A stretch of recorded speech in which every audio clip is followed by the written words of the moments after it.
All right, here he is, Ryan Wood, Green Bay Press Gazette, joining us now after the Packers lose 13-10. You heard you from Matt LaFleur there for a little bit. Good news is the NL Central champion Milwaukee Brewers clinch and make it real. Pat Murphy's talking right now to his team before they start the celebration. Goggles are on, ready to roll. I know Ryan wishes he was there versus stuck in Cleveland, Ohio, but it is what it is. Your thoughts initially on what you saw today, Ryan Wood? Well, first of all, you know the definition of setting me up for failure. Yeah, let's put me on to discuss this game and have me compete with Pat Murphy. That's the definition of setting me up for Tommy failure. doesn't even care about the Brewers right now. He thinks I shouldn't be celebrating the Brewers. He doesn't want to talk about the Brewers. He wants to just be mad all day. So that's what he wants. I do want to note something here from the comments that we also didn't bring up. Dennis brings up a great point. They had 10 days to prepare for this performance today. True. Ryan, continue. Sorry. I think the question is whether or not this was a lesson or a loss. I don't know that we really have much of an idea of what this was right now in the moment, but I am very confident we're going to know soon, right? How do they come out next week in Dallas? How do they come out of their bye? Was this a lesson or was this a loss? If it's a loss, hold the presses, slow your horses. Maybe this team isn't actually that good. Maybe the offensive line and the issues up there are going to be a problem. There were long stretches of this game today that I felt like I was back in 2024 watching the same offense that couldn't throw the ball more than 10 yards down the field. Is that going to persist? Or was this a lesson? Is this something that you don't want this to have happen, but chances are in this league, every team is going to, no matter how good you are, this is going to happen. You're going to hit adversity. You'd rather that happen in week 3 than January. Is this a lesson that doesn't matter how talented you are, if you don't show up, you don't win. And you better show up, because they didn't today, even against the Cleveland Browns. You're not going to walk away from that game with a win. So that's what's on my mind. I asked Jordan Love point blank, do you feel like this team bought into the internal hype? And he said, no, and other guys around the locker room kind of said the same thing. And sometimes when that is an issue, you'll hear at least a guy or two say that. I think that there was a lot of fluky elements, especially in the end, that happened. But at the end of the day, those fluky elements came from they didn't execute. It doesn't matter how good you are. If you don't execute, you don't win. You're right. That's exactly what happens. And I don't necessarily disagree with you on that. I think the other part about this is talking about this offensive line. I mean, you have 2 offensive linemen that were questionable coming into this game. I spoke all week about I'm not rushing them to play against freaking Cleveland, especially to do with an oblique and Zach Tom. Been saying it and saying it. I think I said it to you too. And Zach Tom goes out there last one snap and out he goes for the rest of the game.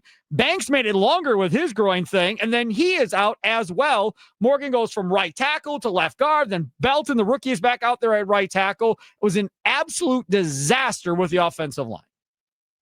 I mean, yes, with how this unfolded, it's very easy to say Zach Tom should not have played today. He lasted one snap. He had no business being on the field. Which I said all week. Yep. You did. But on the flip side of that, Sparky, you also saw why they wanted Zach Tom to play today, why they wanted him to be able to gut it out, because they knew that Cleveland Browns defensive front was fierce. Jordan Love sacked 5 times in the first 3 quarters. Yep. Only the second time in his career he's been sacked 5 times in a game. The only other time that happened, week 4 of 2023, you remember early in that 2023 season, he still had that deer in the headlights thing. He was still trying to figure it out in this league. So little different than where he is right now. That Browns defensive front was as advertised. It is a terrible Browns offense. So when you think the Cleveland Clowns, right, that offense is so bad it's going to be hard for them to win many games this season, even with the win today. It's not the defense. That defense is legit. It's for real. And they absolutely took it to this Packers offensive line. So I understand why they wanted Zach Tom out there. That makes sense. But for him to last one snap, no, clearly he should not have been on the field. What happened? I mean, for so many years, they would hold guys back longer than they should to make sure they were healthy. Last year, they rushed back Jair. He gets hurt even longer. And now this year, we have this again happen. I don't want to speculate on what this was, if this is similar to Jair Alexander or not. I approached Zach Tom in the locker room after the game. He didn't want to talk about it. So we'll hear from him this week. I don't know what happened yet. But one snap speaks for itself. If you can only give one snap, yes, you shouldn't be on the field. Correct. Absolutely correct. 1,000%. Let's talk about the job of Josh Jacobs. I mean, he averages under 2 yards a carry, but he leads the team in receptions. I didn't go through and look at every box score from last year, but I'd have to imagine this is the first time Josh Jacobs had led the team in receptions as far as number of catches. Probably not a good thing when he's leading you in receptions. It's not a good thing. And like I said, this felt like late 2024 all over again, where they didn't have Christian Watts on the field. Obviously, Christian Watts is on the field today. He's still coming back from the torn ACL. Not having Jaden Reed might be a bigger deal than I thought it would be. And not that he's a good playmaker. He's important to this offense. I thought there were enough pieces around Jordan Love just to be able to put together a competent passing game without him and survive this injury. Today was not a good arbiter of that happening. Like you don't have Christian Watson, you don't have Jaden Reed, and then you don't have a passing game, and your running back's your leading receiver. Like it's not good. With that said, the best thing Jordan Love had been doing almost through 3 full games this season, by far, was taking care of the football. That was the end all be all. With this defense especially, you just be efficient. You just take care of the ball. You manage the game. You're going to win a lot of games, because it was really, really difficult for the Cleveland Browns to actually get in position to score points. And then 3 minutes to go, you throw it directly at a Brown safety. Like, it's only one turnover. That's all he's had through 3. But the worst time to have your first turnover. That can't happen. Those are game-losing plays, and there were too many of them today. But Ryan, like the offense, where do you point at all for anyone other than Jordan Love for being able to do anything today? You know, it's easy to say Zach Tom shouldn't have been out there.